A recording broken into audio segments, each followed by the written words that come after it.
শুধু কথার লড়াইয়ে সীমাবদ্ধ নেই পশ্চিমবঙ্গের বিধানসভার নির্বাচনের প্রচারণা। মাঝে মধ্যেই তুচ্ছ ঘটনাকে কেন্দ্র করে সংঘাতে জড়াচ্ছে প্রার্থীদের সমর্থকরা। গেল মার্চে ভোটের দিন গণনা 3 দিনের মাথায় হাড়োয়ায় তৃণমূল কংগ্রেসের এক বুথ সভাপতিকে কুপিয়ে হত্যার অভিযোগ ওঠে। ভোটের আগে এসব সংঘাত সহিংসতা উদ্বেগ বাড়াচ্ছে প্রার্থী ও ভোটারদের মাঝে। শনিবার প্রচারণার সময় ব্যারাকপুর আসনের বিজেপি প্রার্থী কৌস্তব বাগচির উপরে হামলার অভিযোগ ওঠে। এ সময় অভিযুক্তদের গ্রেপ্তারের দাবিতে রাস্তা অবরোধ করে পদ্মফুলের কর্মী সমর্থকরা। পুলিশের কাছে সব খবর থাকা সত্ত্বেও, প্রশাসনের কাছে সব খবর থাকা সত্ত্বেও তারা আমাদের সুরক্ষার ব্যাপারে উদ্যোগী হয়নি। আমি বলছি, রাজ চক্রবর্তী আজকে আমাকে মেরে ফেলতে চেয়েছিলেন। এদিকে পশ্চিমবঙ্গের ভোট কেন্দ্রিক সহিংসতা ও অশান্ত পরিবেশ তৈরির পিছনে তৃণমূলকেই দায়ী করছে বিজেপি। প্রধানমন্ত্রী নরেন্দ্র মোদীর অভিযোগ, পশ্চিমবঙ্গে ভয়ের রাজনীতি গড়ে তুলেছে মমতার সরকার। टीएमसी की निर्मम सरकार में सिर्फ और सिर्फ घुसपैठियों की फैक्ट्री फली फूली है, दंगाइयों और अपराधियों की दुकानें फली फूली है।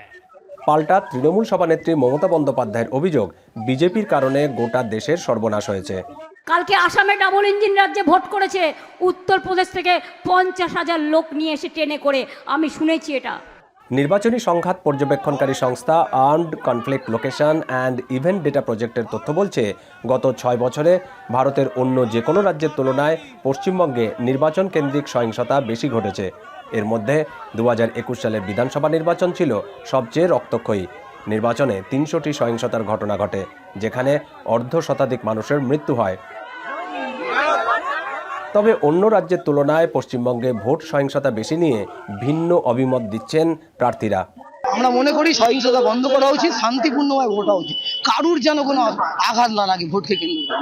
সব রাজনৈতিক দল তাদের মত, তাদের প্রার্থীদের সমস্ত মানুষ তাদের মত প্রকাশ করবে। আমরা তো একটা সময় ক্যাম্প অফিস করতে পারতাম, এখন বিরোধীরা সসম্মানে এখানে এসে নমিনেশন জমা দিচ্ছেন, জায়গায় জায়গায় প্রচার করছেন।